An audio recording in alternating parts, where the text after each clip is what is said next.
నమస్తే దోస్తులు, ఈరోజు అయితే మనకు డ్యూటీ ఆఫ్టర్నూన్ 1కు ఉంది. టైం వచ్చేసి 12:43 అవుతుంది. ఇది వచ్చేసి మన బైక్ యూనికార్న్ 150. బయట అయితే ఎండ ఫుల్ కొడుతుంది. ఆ కొట్టే ఎండకైతే మన ఫోన్ అయితే హీట్ అయిపోయి పని చేస్తలేదు. నేనైతే ఫోన్ హీట్ కాకుండా ఉండాలని చెప్పేసి ఈ విండ్ షీల్డ్ అయితే పెట్టించేసిన. దీనివల్ల మనకైతే ఫోన్కి ఎండ కొట్టదు. ఓకే, మరి డ్యూటీకి అయితే వెళ్ళిపోదాం. టైం అయితే అవుతుంది. మన లైన్ పాయింట్ వచ్చేసి బిజినెస్ బై లైన్ పాయింట్కి అయితే వచ్చేసిన, లైన్ కూడా చేసిన. మనకైతే దుబాయ్ మాల్కి వెళ్ళి ఆర్డర్ వచ్చింది.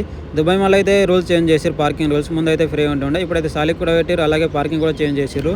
ఫస్ట్ 4 hours అయితే పార్కింగ్ ఫ్రీ అట. అంతకంటే ఎక్కువ టైం ఉంటే మాత్రం దుబాయ్ మాల్లో మనం అయితే పార్కింగ్ డబ్బులు పే చేయాలి. ఎవరైనా వచ్చాలంటే మాత్రం చూసుకోండి. నేనైతే స్క్రీన్ పైన డీటెయిల్స్ పెట్టిన. మనకు వచ్చిన రెస్టారెంట్ అయితే సెకండ్ ఫ్లోర్లో ఉంది. సెకండ్ ఫ్లోర్లో ఎక్కడ ఉందో రెస్టారెంట్ నాకైతే తెలియదు. తెలియనప్పుడు అయితే మనకి ఇన్ఫర్మేషన్ తీసుకుంటుంది. ఇందులో అయితే టైప్ చేసి మనకు రెస్టారెంట్ ఎక్కడ ఉందో మొత్తం చూపెడుతుంది.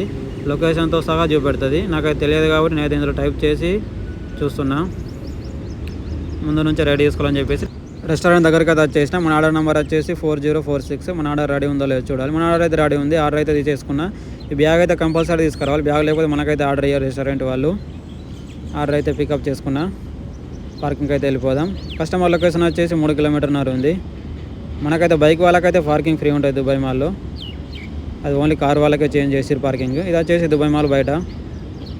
కస్టమర్ లొకేషన్కి అయితే వచ్చేసిన. కస్టమర్కి ఆర్డర్ కూడా ఇచ్చేసిన. మన వీడియో నచ్చినట్టయితే లైక్ అండ్ ఫాలో చేసుకోండి ఫ్రెండ్స్.